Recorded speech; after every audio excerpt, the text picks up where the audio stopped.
Hey everyone, today in this video, I'm going to show you how to change the vacuum bag on your Dreame X50 Ultra. If you're interested in this product or you want to find out more about it, the link to it will be in the video description. So on the station itself, we have a removable cover right here. There's a little arrow. Let me lay it down so you can see. There's a little arrow right here, and we just pull that up, out, and away. So if you're standing or facing it, pull it towards you, or if you have it like this, you would be pulling it up. But anyways, it just snaps right off like so, comes up and out of the way, revealing our vacuum bag.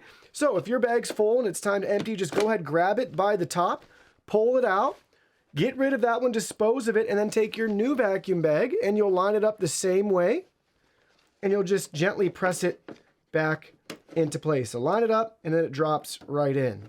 You can pull it up and out of the way and put it right back in.